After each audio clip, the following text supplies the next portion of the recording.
And as we're talking about stretching and growing your people, there's always something at stake here. So, what is at stake if you're not stretching and growing your people at different ranks? It's simple. You're gonna regress to the mean and be mediocre at best. That'll be a lucky day for you. The company that doesn't do what I'm describing will, I believe, they'll regress, and you'll see talent flight. You'll see people move to the places that I'm kind of describing. And one of the things as we hire other senior leaders into an organization, talent attracts talent. And so, how do we, like, the difference between hiring the A+ person and the A- person can be a massively different outcome for a company. Yeah. And that can be hard to do when you're trying to attract that talent and retain them and train them and give them that growth plan. That can feel like a lot for the leader who's overwhelmed running the business. How do you kind of take the time to focus on those areas instead of just reacting to whatever fire's coming at you that day? Yeah, another awesome topic. So the recognition is that it is all about the people. It is all about the team. If you get the governance right for any organization, the governance is both the how and the who. Everything else will fall into place because you're going to have people that don't need direction.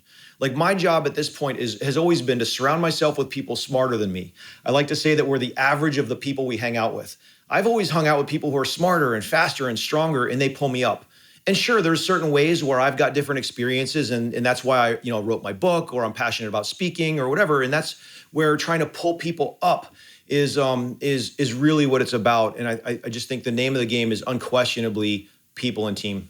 Yeah. Well, I can see why you've been an incredible leader for decades now, and your C-suite roles and obviously in the Navy. So I want to talk about this idea of risk. And we talked about what's at stake here, but I want to talk about how to not assume unnecessary risk while you're growing people. So what are those risks that are involved when it comes to stretching and growing your people? So the framework that I think of along these lines are, first, vision. Where is the organization going? My econ professor said in grad school, Mike, beware of fast trains to the wrong station. So first it's, where are we going together? And then from there, after you have the vision, the where, then there's the strategy, which is the how. And now, how do you have a process that doesn't just evaluate one strategy, but how do you get 5 or 10 or more different strategies on the table and look at how do you de-risk each of those strategies so that you can just make a decision that says, do we want the higher risk, higher reward strategy or the lower risk? It's kind of like in wealth management. Do you say, I want a certain return for my money, and then you take a minimum amount of risk to get the return, or vice versa? I'll take X amount of risk, and for that I want to maximize the return. It's kind of the same question of in a business. There are riskier paths which always have potential higher rewards, and vice versa. So that the question really is, where is my organization comfortable taking how much risk? And once you have that conversation, it's only a question of how you need to resource to go achieve that, in meaning both, people or capital investments, et cetera. Yeah. And when you have that vision and you've got kind of that desired future in front of you, it helps you assess, hey, what do we need to do to get there? And then you go, okay, well, that's the risk I'm willing to take because this is where we need to go.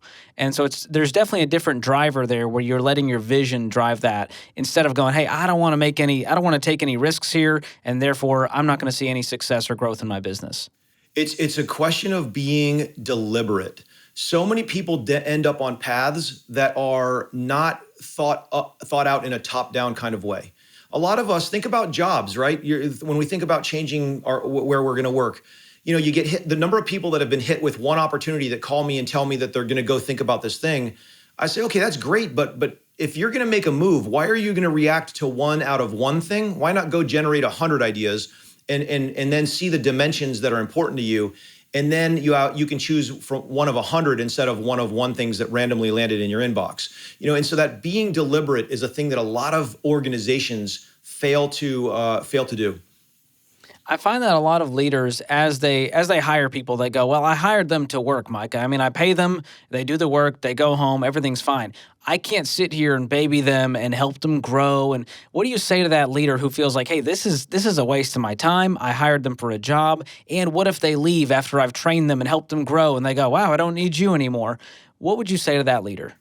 I'd say the first measure of a leader is how many leaders that leader creates. And that's a question that can never be answered until a couple years down the road. Because and so just do the right thing now. If you're worrying about your actions in the moment, this is me speaking to this person to answer your question. If you're worried about those issues in the moment, you're not focusing your energy on the right thing. If you just invest in people, and they're going to stay, and if there's a reason to go, then it'll be a great reason. There are a lot of firms that do a great job of marking their alumni, and say, okay, where are our alumni after they left this organization, and how can we work together to create, more revenue or more synergies or more just goodness for the planet, and recognizing that the organization that doesn't celebrate their alumni is also a bit, in my view, a bit missing out on a great opportunity. So that's one part of the question in the conversation. And then the other, I think, very importantly, is just to push the person to recognize that if the failure in the learning isn't good enough, if you repeat that over and over and over, sure, maybe you do need to exit the person, or maybe you need to exit yourself. And so, let's recognize that every large enterprise has, has a bottom 5%. How do you handle your bottom 5%? We even had it in the SEALs. Like, if you think about who wins the Super Bowl or the World Series, the winners of each of those teams has a bottom 5%. Now, I'm not saying they need to go away, but how do you identify where that is? Because that's the opportunity to make that World Series winner even better for next year.